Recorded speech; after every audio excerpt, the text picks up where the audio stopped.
Hi. இப்போ வந்து பார்த்துட்டிங்கன்னா, ஒரு 15 நாளாட்டு நம்மக்கிட்ட இருந்து ட்ரீட்மெண்ட் எடுத்தவங்க, அதாவது முதுகுவலியில் வரும்போது ரொம்ப கஷ்டப்பட்டு நடக்க முடியாத அளவுக்கு வந்தாங்க.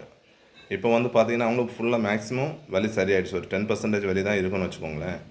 ஆனால் அவங்க வந்து இப்போ வந்து பயப்படுறாங்க. முன்னாடி வந்த வலி திருப்பி வருமா? நான் வேலைக்கு போகலாமா? நான் ஏற்கனவே வந்து 2 வருஷமாக சவுதியில் வந்து கவாலத்து வேலை, அதாவது அந்த வெளியே வேலை பார்ப்பாங்க. ஒரு 4 பேருக்கு வேலையை ஒரே நாள் செய்கிற மாதிரி இருக்கும். ஸோ அந்த வேலை செய்தால் திருப்பி வலி வந்துடுமா அப்படி இப்படின்னு கேட்குறாங்க. அவங்களுக்காக வேண்டியும் இந்த முதுவலி வந்தவங்க வலி சரியானதுக்கு அப்புறம் திருப்பி வராமல் இருப்பதற்கும் வேண்டிய பதிவு தான் இது. சரிங்களா? அது நீங்கள் வந்து எந்த டாக்டர்ஸோ ஃபிசியோதெரபிஸ்ட்டோ கன்சல்ட் பண்ணியிருப்பீங்க. அவங்க என்ன சொல்லியிருக்காங்களோ அந்த எக்ஸசைஸை வந்து அட்லீஸ்ட் 2 தடவையாவது பண்ணுங்கள்.